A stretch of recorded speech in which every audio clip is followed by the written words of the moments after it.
This is the last poem, and I'll end the night on this.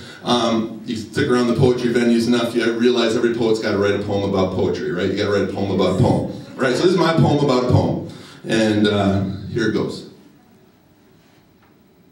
I want to write a political poem.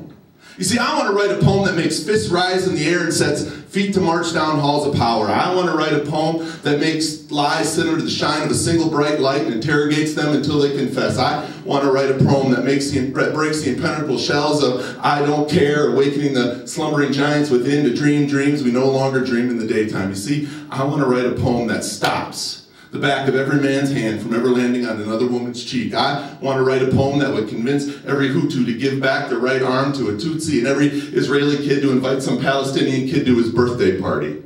You see, I want to write a poem that would make us all forget, or make us all not care whether Adam married Eve, or Adam married Steve, or Adam married Jose, or Maria, or Shaniqua, or Jermaine, or Tariq, or Sharik, or if Adam married anyone at all for that matter.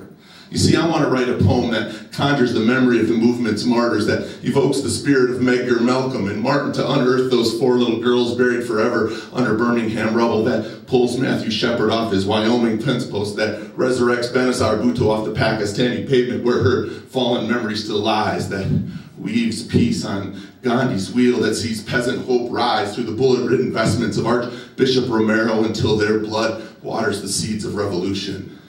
You see, I want to write a poem that would give us the strength to face the fire hoses and taste the tear gas and feel the nightstick or endure the jail cell. I want to write a poem that forces necessary apologies. Bush for the war, Nike for the sweatshops, Tiger for never roaring out against racism, and the Detroit Lions for being the Detroit Lions. You see, I want to write a political poem, but I can't. Because every time I sit down to write one, I just end up writing lovey-dovey stuff.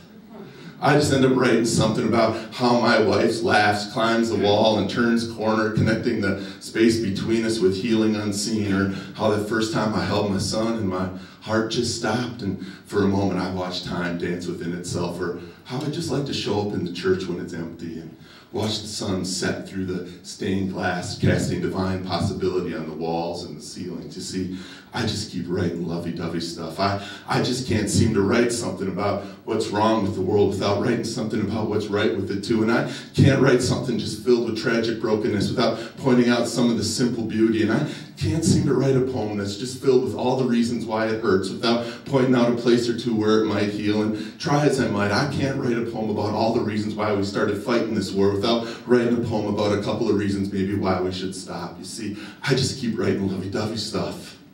But I want to write a political poem. Oh, wait a minute. I think I just did.